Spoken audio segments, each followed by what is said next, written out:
Meus queridos e amados irmãos, a paz do Senhor Jesus Cristo a todos. Você está no canal Bíblia de Fato. Meu desejo é que Deus continue abençoando a sua vida. E se você ainda não é um dos inscritos do nosso canal, faça isso agora com o sino para que você sempre possa receber os nossos materiais. Nesse vídeo de hoje nós iremos compreender um pouco sobre a biografia de um dos homens mais importantes do início do Novo Testamento, que é o profeta João Batista. O último dos profetas ao nível dos profetas do Antigo Testamento. Mas por que João Batista foi considerado o último dos profetas, se na Nova Aliança nós entendemos que na igreja havia profetas? Se em Efésios 4:11 diz que ele mesmo deu para a igreja profetas. Como entender isso? Se você ficar até o final, nós iremos descobrir isso biblicamente em nome de Jesus. A história de João Batista está relacionada, primeiramente, aos anjos que são citados no livro do profeta Malaquias, que é o último livro do Antigo Testamento. No livro do profeta Malaquias, e o nome Malaquias já vem de anjo, de fato, vem do hebraico malak, que significa mensageiro ou anjo. E no contexto do livro de Malaquias, existem alguns anjos, como por exemplo Malaquias 2:7, o anjo é o sumo sacerdote. O sacerdote é o anjo porque nele está a lei do Senhor, sempre relacionada a ser mensageiro, por isso que é o anjo. No capítulo 3, no versículo 1, diz que eis que eu envio o meu anjo, que preparará o caminho diante de mim, e de repente virá ao seu templo o Senhor, a quem vós buscais, o anjo do concerto. Em Malaquias 3, primeiro, nós temos dois anjos, que é o anjo que prepara o caminho para o outro anjo, que é o anjo do concerto. Quem são esses? João Batista e Jesus Cristo. No final do livro de Malaquias é citado mais uma vez esse mensageiro que vai adiante preparando o caminho dos corações para receber a mensagem do Senhor. Em Malaquias 4, 5 e 6 diz: eis que eu vos envio o profeta Elias antes que venha o dia grande e terrível do Senhor. E converterá o coração dos pais aos filhos e o coração dos filhos aos seus pais, para que eu não venha e fie a terra com maldição. Como nós podemos identificar essa questão de o texto citar Elias, João Batista e também sobre a mensagem de João Batista? Judeus já tinham essa expectativa esperando Elias. E literalmente eles esperavam como que a reencarnação ou Deus que traria Elias de volta antes da manifestação do Messias. Então havia uma expectativa da vinda do Elias que prepararia o caminho para o Messias, para o ungido, para o Salvador de Israel, que Israel até então não sabia o plano, mas ele é Salvador de todo mundo.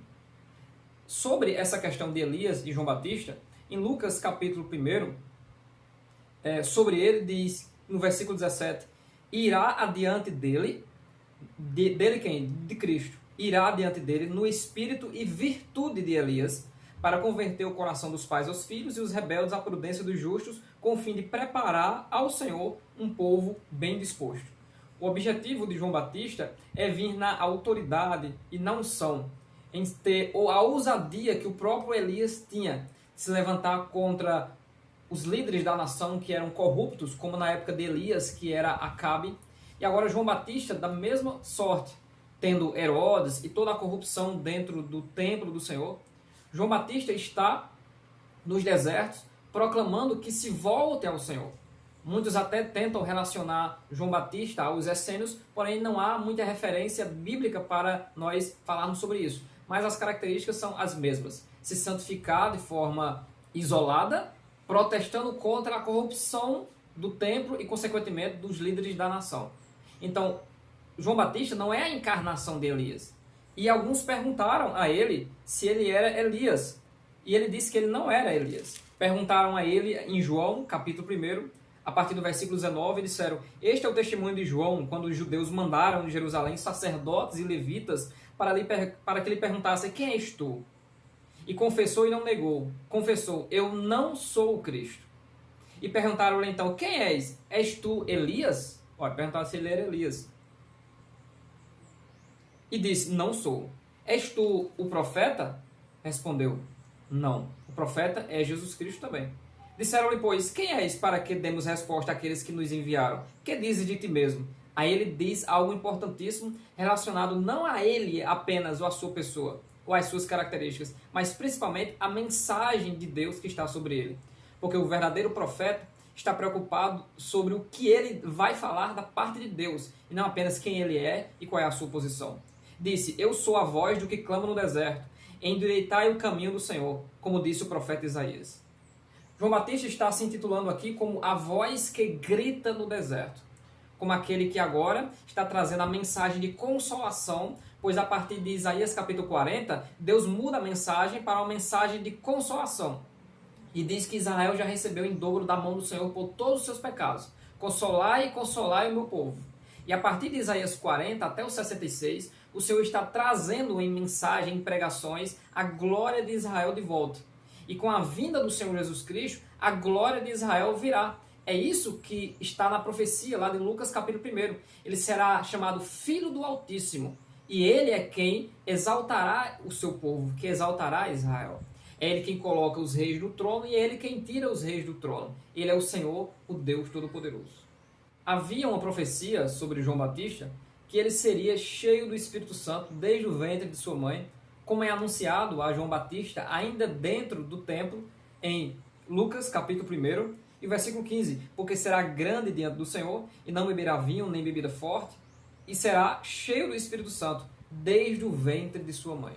Após esse anúncio, todos sabem que, por causa da incredulidade, o pai de João Batista, Zacarias, fica mudo, o menino nasce, é colocado nele o nome de João, confirmado através do próprio Zacarias que escreve.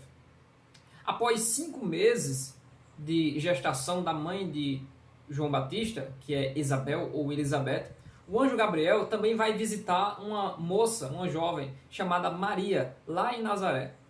E Maria recebe uma mensagem muito gloriosa diante de Deus, que por causa de sua humildade, Deus atentou para ela e decidiu que a encarnação do Verbo acontecesse no corpo dela. E ela disse: como será isso, visto que eu não conheço o varão? Ele disse que a sombra do Todo-Poderoso cobrirá ela para protegê-la, e a virtude do Espírito é quem agiria para criar esta criança dentro dela. E a título de confirmação, o anjo diz a Maria: eis que também Isabel, tua prima, concebeu um filho em sua velhice, e é este o 6º mês para aquela que era chamada estéril, porque para Deus nada é impossível. Esse é o contexto da frase, porque para Deus nada é impossível. Quem não pode ter filhos, Deus faz o milagre de abrir a madre e ter um filho. E não era só um filho, era um filho especial. E Maria vai à casa de Isabel e lá se cumpre a profecia de Lucas 1,15 sobre João Batista ser cheio do Espírito Santo. Quando Maria entra, que saúda Isabel, a criança no ventre de Isabel é cheia do Espírito Santo. E elas começam a profetizar. E Isabel diz: de onde me provém isso a mim, que venha visitar-me a mãe do meu Senhor? E Maria começa a cantar: minha alma engrandece ao Senhor, e meu espírito se alegra em Deus, o meu Salvador, pois atentou para a humildade da sua serva. Pelo que desde agora todos me chamarão ou me considerarão uma mulher bem-aventurada. Veja o contexto de glória, de graça e de poder que foi esse, a vida do profeta João Batista e no nascimento do nosso Senhor e Salvador Jesus Cristo. O próprio Cristo, ainda no ventre de Maria, foi lá para fazer a obra e João Batista foi cheio do Espírito Santo desde o ventre da sua mãe. O contexto em que João Batista nasce e depois inicia a profetizar é um contexto de muita corrupção, desde 250 anos antes de Cristo, quando os judeus estabelecidos tanto no Egito como na Síria, disputavam o controle da cidade de Jerusalém e de toda aquela região. Uns apoiando o domínio romano, os do Egito, e os outros lutando contra esse domínio, que eram os da Síria. E daí surgiu alguns segmentos dentro do povo judeu, que são os saduceus, que é aquela classe mais política, mais rica, que corresponde à submissão a Roma, e havia os fariseus, que eram aqueles que se revoltavam contra o Império Romano, estavam mais ao nível do povo, como professores, como rabinos, e eles eram inimigos dos saduceus, que de forma corrupta permitiam que os romanos dessem ordens até acerca das coisas da religião, tendo até a roupa do sumo sacerdote ficado com, futuramente, o governador Pilatos durante um bom tempo e era liberado só em ocasiões especiais. Então havia grande corrupção. E João Batista, como um homem de Deus, é levantado com uma mensagem forte. Uma mensagem dizendo que é necessário nós voltarmos para Deus, que a nação de Israel está longe do Senhor. Então ele está trazendo de volta em um batismo de arrependimento, em que todos reconhecem a situação degradante que estão e agora vêm até João, se batizam dizendo que querem voltar para o Senhor. É aí onde João Batista insere a pessoa do Senhor Jesus Cristo. No Evangelho de João, João Batista inicia dizendo: vem um aí, após mim, que ele é antes do que eu. E eu não sou digno, nem de, abaixando-me, desatar as suas alparcas e as carregar. Eu vos batizo com água, mas ele aí vos batizará com o Espírito Santo e com fogo, não muito depois destes dias. João Batista esperava para o seu tempo a vinda do Cordeiro de Deus que tira o pecado do mundo. E havia mais uma profecia sobre João Batista. E a profecia era: aquele que você vê descendo o Espírito Santo, este é. E Jesus aparece a João Batista, constrangido também por estar tendo que passar por essa situação de um pecador. Até João fica constrangido e diz: você que deve batizar a mim. E o batismo acontece, o Espírito Santo pousa sobre o Senhor Jesus Cristo. E João Batista diz para todos que lhe seguiam: eis o Cordeiro de Deus que tira o pecado do mundo. João Batista está simplesmente dizendo: eu anunciava ele, e agora vocês devem seguir ele. Quando João Batista usa a frase é necessário que ele cresça e que eu diminua, normalmente essa frase ela é interpretada como se João Batista estivesse dizendo: é necessário que ele seja exaltado, que ele seja adorado e que eu seja humilde ou se humilhe diante dele. Mas não é essa a mensagem que o João Batista está passando com essa frase. Ele simplesmente está dizendo: é necessário agora que está iniciando o ministério dele, é necessário que o ministério dele agora cresça e que o meu ministério acabe ou diminua, porque eu já cumpri o meu papel. João Batista sabe qual é o seu papel, é preparar o caminho para ele. Então a obra de João Batista acabou. Tanto é verdade que alguns poucos discípulos ainda continuaram seguindo João, e o que desencadeou na sua morte. E na sua morte, fim do seu ministério, e agora ele mesmo apontou para Jesus Cristo. É para seguir ele, Jesus Cristo. E essa é a obra de um verdadeiro homem de Deus. Essa é a obra de um verdadeiro pregador, de um verdadeiro profeta. Anunciar que devemos seguir a Cristo. Não seguir pessoas importantes, pessoas carismáticas, mas seguir a mensagem do Cristo. A mensagem de redenção, de salvação, de arrependimento e de permanecermos na presença do Senhor. Porque da mesma forma que o Verbo se encarnou, morreu por nós, subiu aos céus para oferecer a obra diante do Pai, ele retornará para buscar a sua noiva, a sua igreja. Quando nós olhamos para João Batista e a sua obra diante do Senhor, comparando com os mensageiros dos dias de hoje, se transformou como um status social você ser pregador do Evangelho. Se tornou também um caminho de lucro financeiro para muitos que cobram para pregar com valores exorbitantes. Quando nós olhamos para João Batista, o que é que nós vemos? Vemos um homem que vive o chamado. Ele não se preocupa com títulos e nem com posições. Quando perguntam quem ele diz: eu sou a voz que grita no deserto. E o que ele grita é aquilo que é mais importante para ele: preparai o caminho para o Senhor. Ou seja, preparar os corações. João Batista ele tem consciência de que a obra que Deus lhe deu é preparar os corações para Deus, é edificar as vidas para voltarem para o Senhor.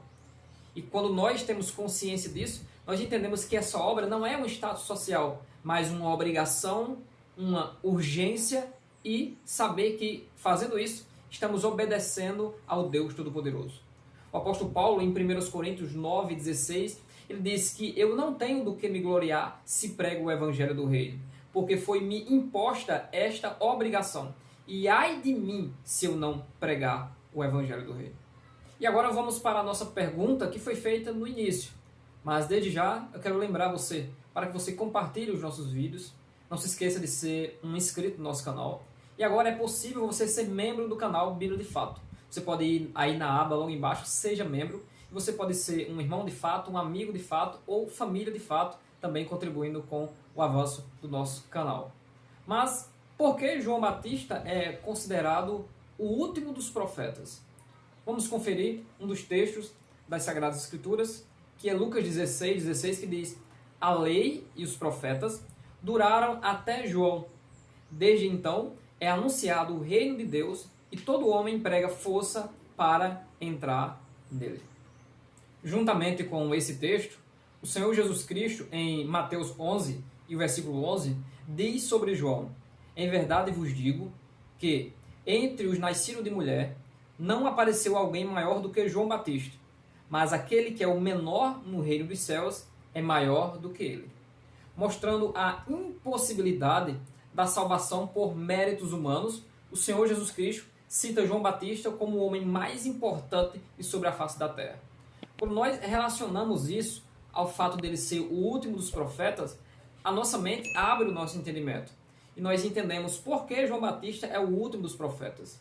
Todos sabem que ao longo dos livros dos profetas, tanto os maiores como os menores, há uma enorme carga de profecias sobre a pessoa do Senhor Jesus Cristo, sobre a sua mensagem e a sua obra de redenção aqui na terra. Grandes homens de Deus, como o profeta Isaías, que é conhecido como profeta messiânico, trouxeram profecias em detalhes sobre a vida e a obra do Senhor Jesus Cristo, sendo uma delas mais importantes, Isaías 53, que mostra o seu sacrifício e a maneira como o Senhor se entregou por nós como cordeiro para tirar os nossos pecados. João Batista, ele é de maior importância do que todos os outros profetas, porque à semelhança dos outros, ele anunciou a vinda do Senhor. Mas em João, ele não só anunciou a vinda do Senhor, ele anunciou a vinda do Senhor, ele viu o Senhor, ele ainda era familiar do Senhor, ele batizou o Senhor, ele viu o Espírito descer sobre o Senhor e o próprio Cristo mostrou uma grande importância e um grande amor sobre a vida do seu primo João Batista quando soube que ele agora não vivia mais, que ele foi decapitado. Então, a grande importância de João é por conta da proximidade que esse profeta teve com a revelação do Messias. Foram simultâneos, nasceram com a diferença de poucos meses, 5 ou 6 meses de diferença. E a importância é a proximidade de Cristo. Essa é a importância. E é por isso que o Senhor Jesus Cristo, olhando isso, vendo a sua mensagem, vendo a sua renúncia, que ele se entregou completamente à semelhança de Elias, ele disse, dos nascidos de mulher, não há ninguém maior do que ele. Por quê? Porque reservou a vida completamente para o reino de Deus e para a mensagem da vinda do Messias. Isso significa que quanto mais proximidade nós temos de Deus, mais importantes no reino de Deus nós somos. Quando você compara o apóstolo Pedro e o apóstolo João, que escreveu o Evangelho de João e, consequentemente, o Apocalipse, você vê a diferença de proximidade e de intimidade que os dois tinham do Senhor. Nos momentos mais importantes da vida do Senhor, em especial da paixão, da ressurreição, João, o apóstolo, estava lá, mostrando com isso uma grande proximidade, sendo considerado como o apóstolo a quem o Senhor mais amava, alvo de inveja dos outros apóstolos, porque ele recebeu uma profecia do Senhor que, se eu quisesse que ele fique vivo até a minha volta. Então, o profeta João Batista, agora voltando para João, o profeta João Batista, ele é considerado o último dos profetas, porque a semelhança dos profetas do Antigo Testamento, eles recebiam a inspiração diretamente de Deus e diziam, assim diz o Senhor dos Exércitos, mostrando a autoridade da palavra. E quando se negava a palavra que saía da boca do profeta, se negava a própria palavra de Deus, porque eles recebiam a palavra por inspiração, recebiam a palavra por visão, recebiam a palavra diretamente pela voz de Deus e anunciava aos líderes e ao povo a vontade de Deus. Ele é o último desses profetas, porque depois dele veio o profeta dos profetas, que é o Senhor Jesus Cristo, que anunciou em Lucas capítulo 4, citando Isaías 61, que o Espírito do Senhor Jeová está sobre mim, e ele anunciou o ano aceitável do Senhor. Então, João Batista, ele abre esse período da graça, anunciando aquele que é a graça sobre a graça, aquele que vem anunciar o ano aceitável do Senhor. Esse ministério de anunciar a entrada do ano aceitável do Senhor é o que determina o fim dos profetas do Antigo Testamento. Então chega Jesus Cristo, o profeta, o Cordeiro de Deus, o pastor, aquele que é o Salvador do mundo, opera a sua obra. E em Efésios capítulo 4 e versículo 11, diz que ele mesmo, Jesus Cristo, deu para a igreja uns como apóstolos, profetas. E hoje a diferença dos profetas da Nova Aliança para João Batista e os demais da Antiga Aliança é que hoje os profetas da Nova Aliança estão submissos ao que estava escrito da boca dos homens de Deus do passado. dos profetas do Antigo Testamento. Eles hoje se utilizam da revelação escrita, do registro escrito de Deus, que tem a fonte de inspiração, o Espírito Santo, para anunciar a mensagem.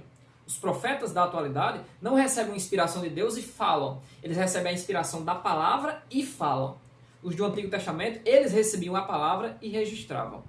Tanto é que o profeta Daniel se utilizou dos livros de Jeremias a fim de compreender as profecias sobre as 70 semanas do povo judeu. E na atualidade existem profetas. Em Atos capítulo 13 existiam profetas, doutores, mestres e eram escolhidos pelo Senhor.